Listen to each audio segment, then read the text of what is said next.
Shawshank Redemption. Buongiorno. Guten freaking Tag. YouTube, hello. I'm Matthew Smart, as you more than likely already know this. I'm going to chill in my living room on my sofa, and I'm going to walk through, as you can see from the title above. I'm going to take my inhaler, hang on.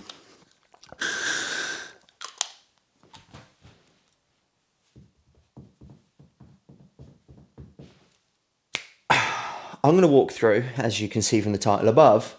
See, the script I've got in my head, I just nail it. I'm going to walk through a shoulder and calf workout with you. Why? They're beneficial.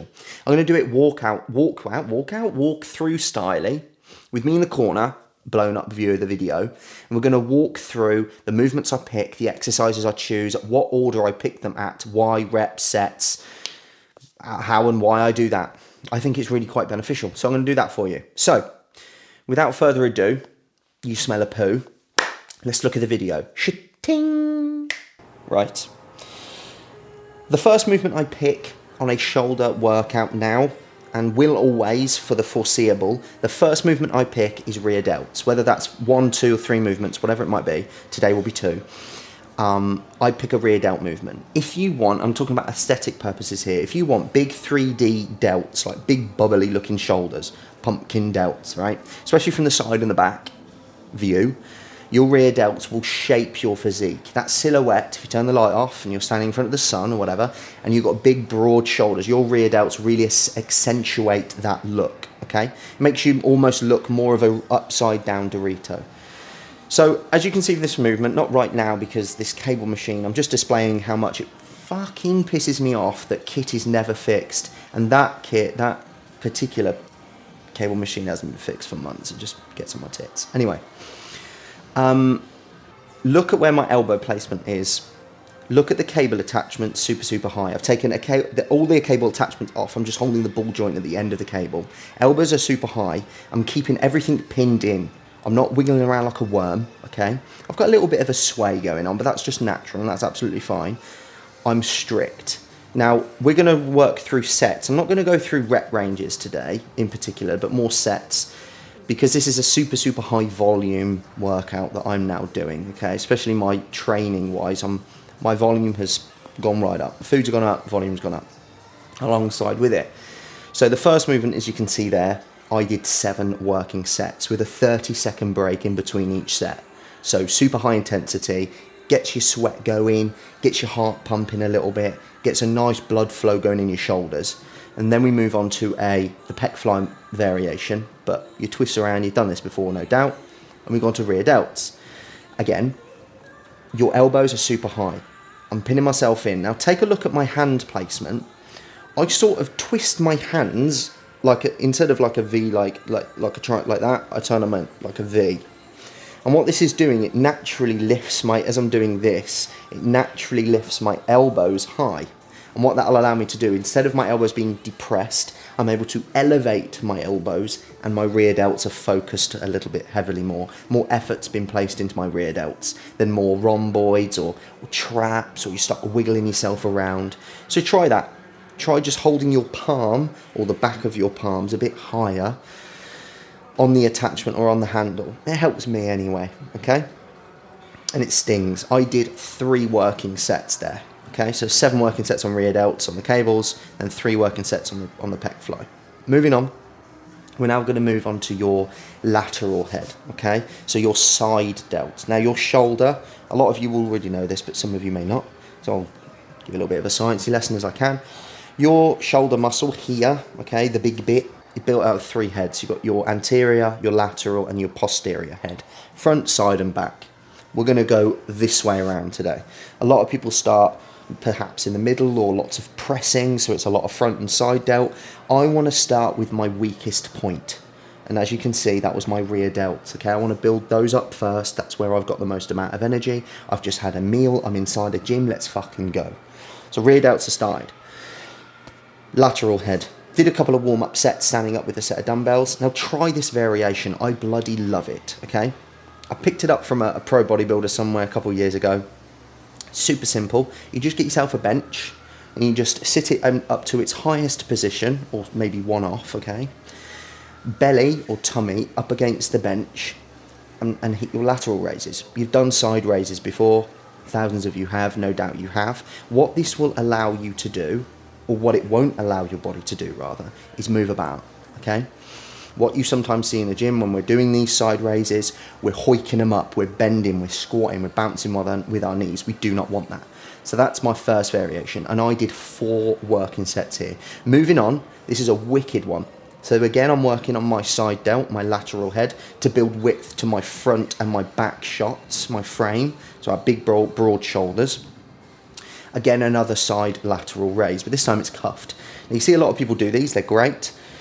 What this is allowing us to do is alleviate our grip strength, because we're not having to hold anything in our hands. And we're able to really drive with our elbow. Now, I've explained this on a couple of stories on Instagram and videos. Pec flies, side lateral raises, nothing works those areas from the elbow down. None of this elbow flexion. So even if I chopped your forearms off, even if I amputated your arm from your elbow down to your hands, okay, and still got you to do these movements, you would have a gigantic chest, okay, no doubt, and you would have awesome lateral, you would have great shoulders, because it's from your humerus bone up, okay? So as you can see, I'm just attaching some cuffs there, belly against the pad of the bench again, and it is super, super difficult to do.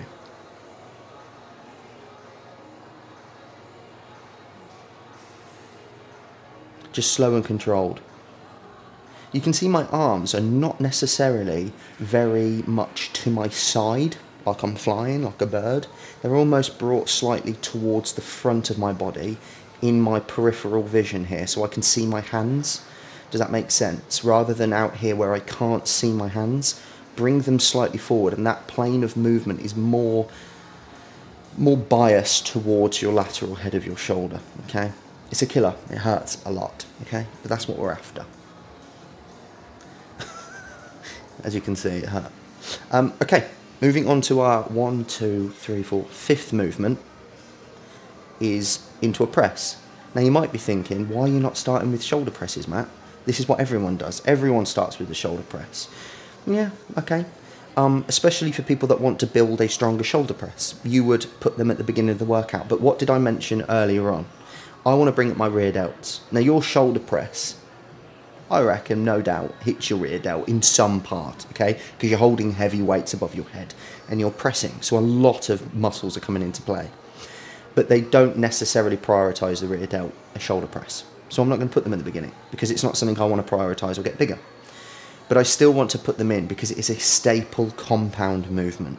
Now I like the Smith machine. Why? I don't have to balance dumbbells. I'm already fatigued and tired. I've done 4 exercises. I'm fucked. I don't want to kick dumbbells up, okay?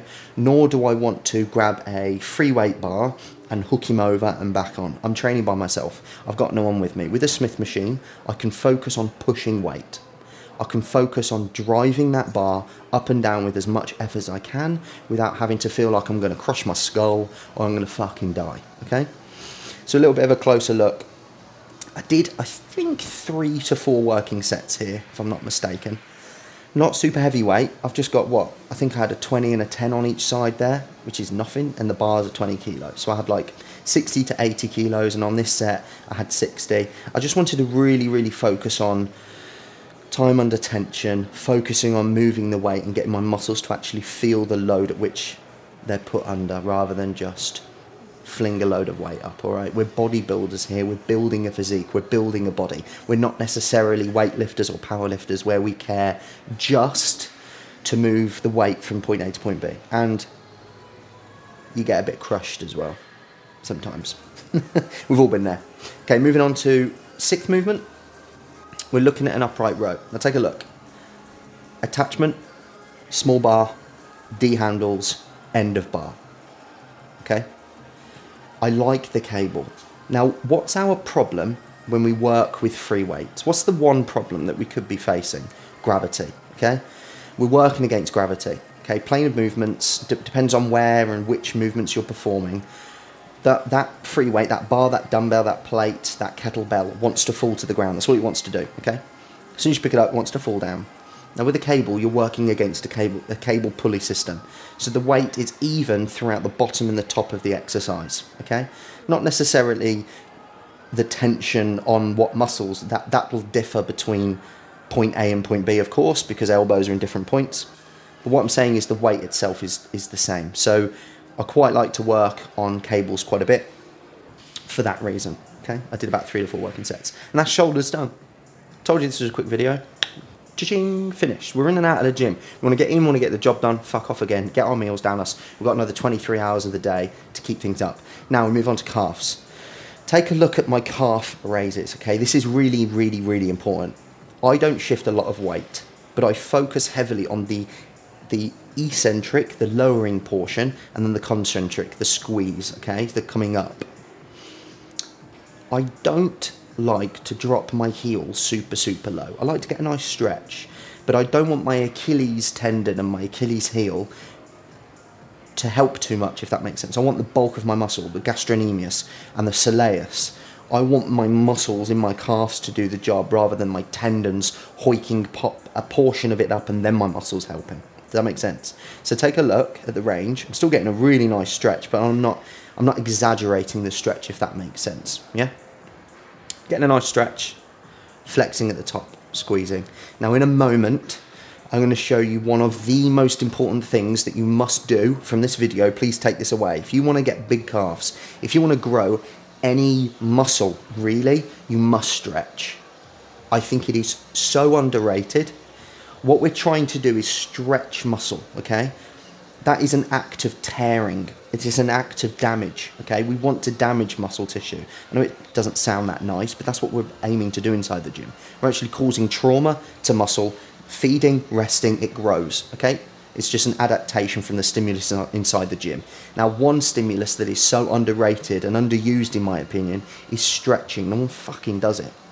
So when you're performing your calf raise, okay, take a look at this in a moment. See, I'm only moving 3 plates. That's 60 kilos, nice and smooth. I lift as much weight as I can for as many reps as I can. That's my rule on a calf raise. And I did around about 4 to 5 sets there. Stretch.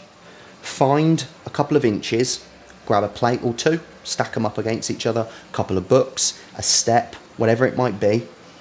Get your toes on top, heels on the ground, almost lock your knees and lean forwards, okay?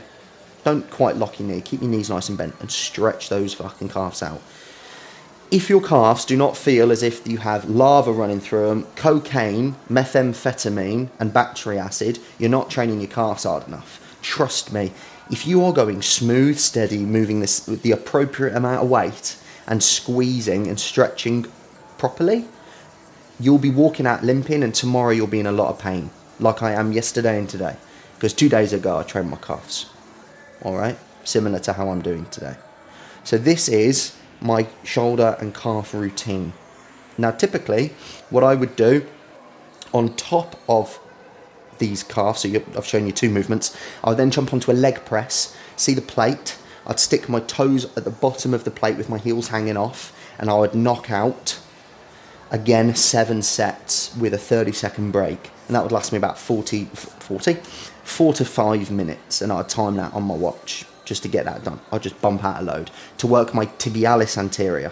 So your calf muscle, your lower leg, your lower below the knee, you've actually got quite a few muscles in there. You've got your gastrocnemius, the main big lumpy calf muscle that you see on the back of legs and bike riders. You know, when you're driving on the road and there's 16 cyclists packing up the fucking road, but their calves are great, so you don't mind hanging behind them because you're miring at their lower leg. That's the gastrocnemius. Your soleus almost sits within that, sits in front of that muscle or below it, if that makes sense, more within your leg. And then you have your tibialis anterior, which is at the front of your shin muscle.